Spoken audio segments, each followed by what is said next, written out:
Hello and welcome to Byju's Exam Prep IAS. Let's get started and look into our daily quiz. Before we start with the practice questions for the day, a quick gentle reminder. Byju's Exam Prep IAS has already launched its official Telegram channel. What is that you have to do? Follow the link given in the description box or scan this QR code. This will take you to our official Telegram channel. Join the channel so that you get all the current affairs related updates. Let's get started and look into the first question. The Kerch Strait connects which two water bodies? Adriatic Sea with the Ionian Sea, Azov Sea to the Black Sea, Gulf of Mexico and the Caribbean Sea, Black Sea with the Sea of Marmara. The answer to this is Azov Sea to the Black Sea. Why have we taken this practice question? Because this article on the Hindu makes a reference to the Kerch Strait. Let us try and understand what are these options. When we look into the first option, it says Adriatic Sea with the Ionian Sea. Which is the strait which connects the Adriatic Sea with the Ionian Sea is what you have to put on the comment section. The second statement reads Azov Sea to the Black Sea.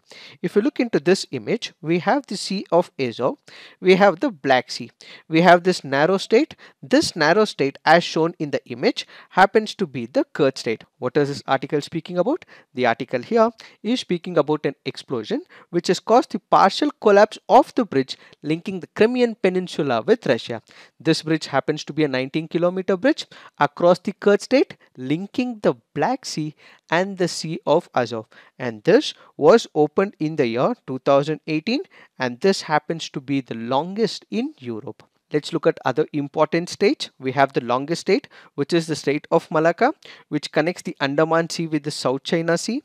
Then we have the narrowest strait, which happens to be the Strait of Bosphorus, connecting the Black Sea with the Marmara Sea. Then we have Bering Strait, which separates Asia from America. Bass Strait separates Australia from Tanzania, and Gibraltar Strait, which separates Africa from Europe. Now let's look into the next practice question. Consider the following statements with respect to one Gujjars. They are buffalo herders inhabiting the foothills of Himalayan states like Himachal Pradesh and Uttarakhand. They are a pastoral semi-nomadic community practicing transhumance. Which of the statements given above are incorrect? Since it is asking for the incorrect statement, the answer to this is none. Why have we taken this practice question? Because this article on the Hindu makes a reference to the Gujjars as well as Bakarwals. Let us try and understand what are these options. When we speak about one Gujjars, they are the nomadic buffalo herders. They inhabit the foothills of the Himalayan states like Himachal Pradesh, Uttarakhand, and they are also present in the Union Territory of Jammu and Kashmir. So the first statement is right. When we look into the second statement, they are a pastoral semi-nomadic community practicing transhumance. Yes, this statement is also right. So what is transhumance? It is the practice of moving livestock from one grazing ground to another, and this happens as per the seasons. If we look into the statistics, according to the survey conducted by the Tribal Affairs Department on transhumance in 2022, around 98,000 families undertake biannual migration in Jammu and Kashmir. So there are multiple issues that these people face as they move from one region to another because of the seasons. They lose their family members due to accidents. There are hardships along the way. In order to overcome this, what they have come up with is the technology to help them. Basically, technology will now be leveraged, and instead of giving no objection certificates to these nomadic communities in the near future, what they would be given is the smart cards. So these smart cards would be given to these nomads, and ultimately whenever they travel from one place to another, they don't have to give the no objection certificates and permissions for the migration. So this smart card will have a chip. This will contain demographic details, transit routes, originating place, destination, and other vital statistics, and as a result what is being done is technology is being integrated to assist them. Now let's look into the next practice question. With respect to inflation, which of the following statements are correct? Reserve Bank of India will set inflation target based on the consumer price index once every 5 years. Inflation reduces a currency's purchasing power. During periods of rising prices, debtors gain and creditors lose. Which of the statements are correct? The answer to this is 2 and 3 only. Why have we taken this practice question? Because this article on the Indian Express makes a reference to the rising inflation.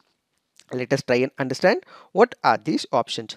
When we look into the first statement, it says Reserve Bank of India will set inflation target based on the consumer price index once every 5 years. This statement might have been right prior to 2016, but in May 2016 we have the RBI Act of 1934 which was amended. According to the section 45ZA, what we have is a central government in consultation with the RBI which will determine the inflation target in terms of the consumer price index. So it is not just the Reserve Bank of India, it is the central government in consultation with the RBI which will determine the inflation target once in 5 years and notifies it in the official gazette, which is why the first statement is wrong. When you look into the second statement, inflation reduces a currency's purchasing power. This happens to be a direct statement. This is right. The third statement reads, during periods of rising prices, debtors gain and creditors lose. This statement is also right. What do you mean by it? Let's say, for example, you are a creditor. You have given me 1000 rupees. So at this particular moment, the inflation is under control. Let's say I have to give you back this 1000 rupees after a month. So inflation, let's say, is about 20%. So what would have happened? With 1000 rupees that you have given me, I am giving you back after 1 month, but now the inflation has increased, the prices of the commodities have increased. I am giving you back 1000 rupees, but with the 1000 rupees that you have, what you will have is less purchasing power. So it is advantageous for me who happens to be a debtor, but it is a loss for you as a creditor. I am paying you back the same 1000 rupees, but with this 1000 rupees, what you would be able to buy is comparatively less. So during periods of rising prices, yes, debtors gain. That is, I as a person who's taken money from you, I'll be at an advantage, but you as a creditor, you will lose because the money's value would have lost over a period of time. Now let's look into the next practice question. Which of the following statements with respect to auto verifiable paper audit trial are correct? The voter slip is displayed to the voter for 30 seconds. The machines can be assessed though by the polling officials and not by the voter. Which of the statements are correct? The answer to this is 2 only. Why have we taken this practice question? Because this article on the Hindu makes a reference to the VVPAT. Let us try and understand what are these statements. When you look into the first statement, it says the voter slip is displayed to the voter for about 30 seconds. This happens to be a wrong statement. That is because the voter slip is displayed for about 7 seconds. If you look into this particular image, what you will have is the printer will print a ballot slip containing a serial number, name and symbol of the chosen candidate as shown, and this ballot paper will be visible for about 7 seconds, after which it will be cut and dropped in the printer's drop box and beep will be heard. So the minute you click on this particular person's name, then you would be able to see what that person's name is against whom you have actually pressed the button for, and ultimately this will showcase who is the candidate, what is the symbol of that political party, all that. So you would be able to see it for about 7 seconds and not 30 seconds. Will you be able to take it out? No, you would not be able to take it out. So the second statement reads, the machines can be assessed though by the polling officials. Yes, it can be done by them and not by the voter. So second statement is right. The first statement is wrong, which is why the second option is right. Now let's look into the next practice question. Which one of the following statements best describes the role of B cells and T cells in the human body? They protect the body from the environmental allergens. They alleviate the body's pain and inflammation. They act as immunosuppressants in the body. They protect the body from the disease caused by pathogens. Which amongst the following statements is the best description of B cells and T cells? The answer to this is they protect the body from the disease caused by the pathogens. This happens to be a previous year question from the year 2022. Now let's look into the fact of the day. The fact of the day for today's discussion happens to be e-rupee. This e-rupee is also called by the name what is called as the CBDC, which is nothing but central bank digital currency. It is also called as digital currency. So Reserve Bank of India has indicated that it will soon commence with limited pilot launches of e-rupee, digital rupee for specified purposes. So what is this digital rupee? So when we consider the central bank digital currency, this happens to be a legal tender issued by the Reserve Bank of India. Just like it issues the notes, 10 rupee notes, 20 rupees notes, 50, 100, 500, so on and so forth. This also happens to be a digital currency, which is a legal tender, which is issued by the Reserve Bank of India. What are the features of this digital currency? The CBDT happens to be a sovereign currency issued by central banks in alignment with their monetary policy.